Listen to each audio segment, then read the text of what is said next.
지금 구간에서는 금하고 은이 완전히 최고의 화폐라고 생각하고 실물자산을 생각하고 금은 다시 올라갈 거고 평가를 받고 그런 시기가 올 것이다라고 저는 그렇게 생각을 하고 있죠. 그렇게 생각을 하고 그거를 실천하고 준비를 하고 하는 사람이 이제 그거죠. 금을 가장 많이 모으기 위해서는 금 사업자가 되는 길밖에 없잖아요. 안 돼서 또 10년 더 조정 받더라도 10년 동안 또 가격 쌀 때 열심히 사고 팔고 해서 금 양을 엄청나게 모으면 되지 않습니까? 단순히 시세 차익으로 예를 들어 $1200 사가지고 한국 돈으로 금 10돈에 150만원 200만원에 사가지고 지금 300만원이니까 50% 벌었다, 이 개념으로 보통의 사람들은 설명을 하잖아요. 근데 진짜 금과 은을 좋아하는 사람들, 그 다음 이 방에 들어오시는 많은 분들, 저의 이제 고정 고객분들, 전국에 계신 많은 분들은 금 자체를 돈으로 생각해요. 종이 돈 이거는 언제든지 없어질 수 있고 갇힐 수 있다고 생각하시는 분들의 모임인 거예요. 그래서 이게 조금 돈을 더 주더라도 그냥 대화하고 소통하고 하는 거거든요. 무조건 조금 싸게 하려는 사람들보다는 그 자체를 그 가치로 두는 거예요. 꾸준하게 가시는 거죠. 제 또한 마찬가지고요. 한 돈에 1000만원 100만원 가더라도 금이 1kg에 1억이 되더라도 사는 거고 10억이 되더라도 아마 살걸요. 계속 돈의 가치가 떨어진 거고 변화되는 거고 금의 이제 가치는 그대로 있는 거고, 아니면 어쩌면 더 평가를 받을 수도 있겠죠. 미세하게 왔다 갔다 하면서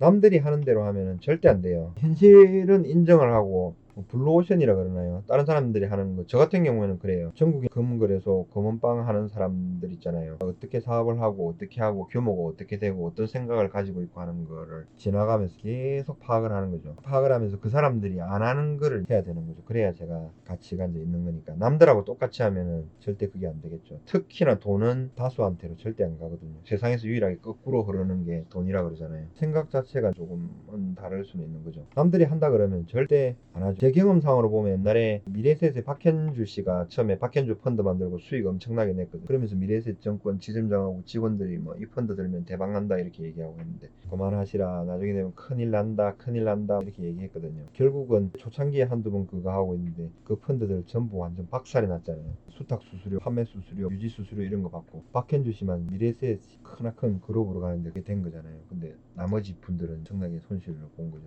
그 법적으로는 다 사인하고 했으니까 그게 없는 거죠. 남들이 하는 대로 투자를 해가지고 뭘 한다 이러면 안 맞는 거죠. 아직 금은 일반 대다수의 사람들이 지금 투자하는 게 아니에요. 금도 그렇고 은도 그렇고 뭐 많이 올랐다고 얘기를 하는데, 주변의 사람들이 그냥 있으면서 편안하게 하다못해 친구들 이런 사람들 있잖아요. 그냥 급여 생활하고 그런 사람들, 일반적으로 수학에 공부를 해서 관심 있는 사람들 말고 그냥 아주 평범한 사람들이 실버바를 사러 온다, 금을 사러 온다 이런 거 있잖아요. 그거 아니에요. 그런 분위기. 지금도 공부하고 마음 먹고 하는 사람이 조금이라도 뭐 하든지 그런 거예요 지금. 그래서 뭐 고점이다 아니에요. 전혀 아니에요. 오히려 지금 해외 주식 얘기하고 테슬라하고 애플 얘기하고 아마존 얘기하시는 분들이 훨씬 많아요. 금그래소 창업하려면 한국금그래소 본사에 가맹점 팀이 있거든요. 상담을 한번 받으셔야 돼요. 여기도 마찬가지로 일반 금은방이 훨씬 많잖아요. 한국금그래소 지점보다. 다른 데보다 아마 조금 까다로울 거예요. 금은 특수한 현금하고 똑같기 때문에 가맹점에 있는 금은 전부 가맹점 겁니다. 본사 거 아니에요. 본사 거 1도 없습니다. 주문을 하고 한 1, 2주 정도 기다려주는 융통성이라든지 서로가 있을 수는 있는데 그것도 일시적이고요. 실물이기 때문에 저 가맹점주들이 전부 자기가 열심히 해가지고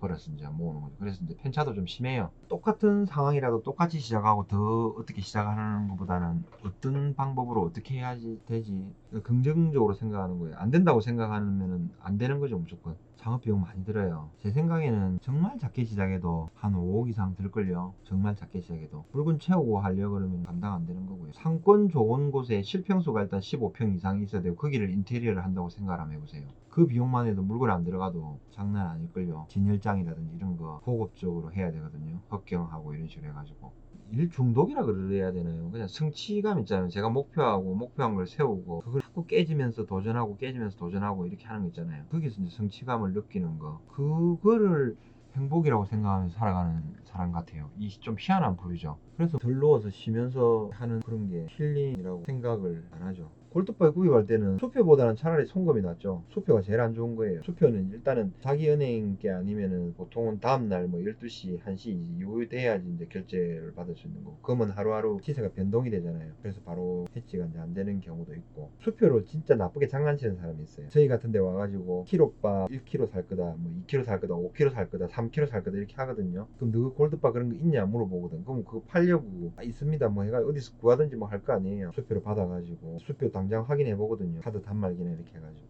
1억이다, 몇 천만 원짜리 몇 개다 이렇게 확인 쫙 해보면 정상수표로 떠요. 뜨는데 나가자마자 은행에 신고해가 부도수표를 신고를 해버리는 거예요. 그럼 골드바는 반출이 돼버려서 누군가 가져가 버렸고 수표는 부도수표 돼버렸고 되는 거예요. 그 수사회가 잡을 수 있으면 다행인데 골치 아픈 거죠.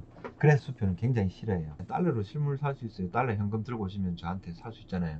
진짜 영세하신 분들은 1kg 골드바 갖고 있는 사람이 없거든요. 근데 뭐 빌려서 어떻게 해가지고 막 갖다 놨다 뭐 했다 이랬는데 사고 터져버리면 바로 망하는 거죠. 이게 금 자체가 엊그제 나스닥 폭락했잖아요. 나스닥 이틀 동안 나스닥 지수 보면은 이게 일봉상으로 지금 이틀 전에 진짜 금 나가고 폭락했고 어제도 폭락하다가 이제 반등을 한 거거든요. 반등을 심하게 한 건데 이때 또 요 차트하고 놓고 일봉으로 보면 금 가격을 일봉으로 한번 볼게요. 확대해서 이쪽만 보더라도 이틀치가 요거거든요. 지금 나스닥이 이만큼 폭락을 했을 때 금 가격은 이틀 동안 폭락 안 했다고 보면 돼요. 방어를 잘 했다고 보면 되는 거거든요. 상황이 나스닥이 이렇게 폭락할 때 금도 이때 이제 이렇게 폭락을 했거든요. 이 시기가 아마 비슷할 거예요. 밑에 게 나스닥이 폭락을 해서 이렇게 내려올 때 금도 이렇게 같이 떨어졌거든요. 시기도 보시면은 이게 3월 이때처럼 될 건데 이거는 미래일이니까 진짜 또 아무도 모르는 거죠. 그냥 가격이 오르고 내리는 것까지는 진짜 메이저들이 갖고 막 장난을 치는 거니까 진짜 모르는 거예요. 그러니까 제일 자존심 상하거나 속이 상하는 게 뭐냐면은 금이라든지 금융시장 이런 거 동향에 대해서 쭉 공부를 하고 분석을 하고 방송을 하고 하잖아요. 근데 실제로 내가 여기서 이런 장에 2020년 전에 뭐 은이 폭등을 하고 금이 최고가를 찍었는데 거기서 입만 하고 이론적으로만 생각을 하고 실천이 안 됐다. 굉장히 속상한 거죠. 그것 때문에 지금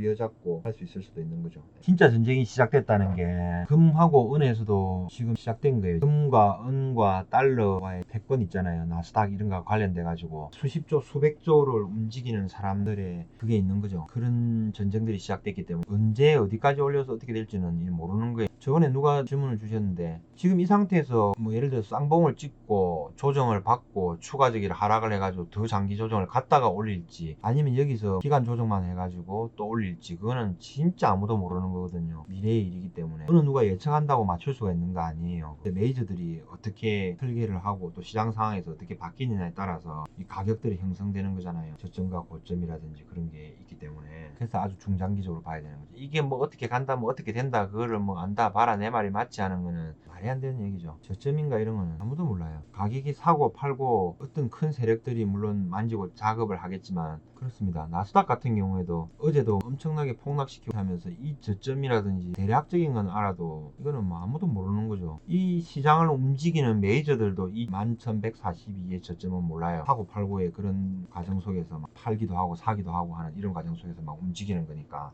모르는 거예요. 이거를 뭐 저점을 맞췄다 뭘 했다 여기서 여기까지 떨어질 줄은 알고 한 번은 폭락을 할 것이다 라는 걸 알고 있어도 이대로 해가 수익을 내고도 그 다음에 있는 데서도 또 나와가지고 또 손실을 낼 수 있는 거고요.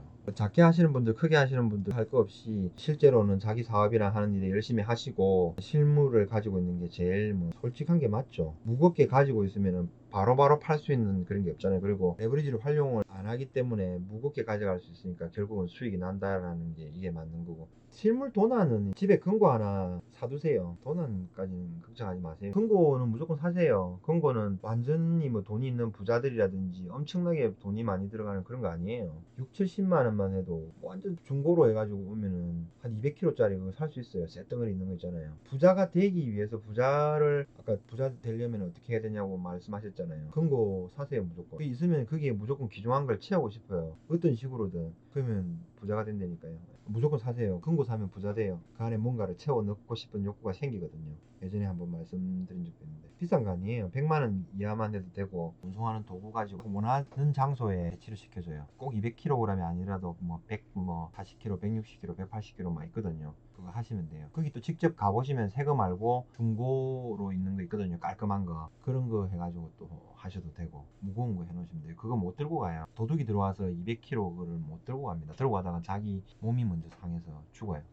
참고로 얘기하면 금을 많이 사신 분들이 실버를 많이 사가시거든요. 은행에 대여금고 쓰시는 분들도 있는데 결국은 몇 년 있다가 실버는 몇십 킬로만 들고 있다가 저한테 다시 맡겨요. 금은 가지고 보관하시고 하면서 은은 그냥 아이고 이건 무거워서 못 들고 다니겠다면서 그리고 은행 대여금고 그리고 위급시 국가에서 몰수할 수도 있고 대여금고가 생각보다 영화에서 보는 것처럼 그렇게 안 커요. 그래서 실버를 몇십 킬로 채울 정도의 그런 크기가 아닙니다. 참고하시면 돼요. 금은 몇십 킬로 넣으면 넣을 수 있는데 실버는 이렇게 넣으면은 안 됩니다. 서로 채팅을 또 하시고 막 물어보고 질문하고 하시니까 좋은 분위기가 되니까 깨 나가려면 이제 그거 하겠다 그죠.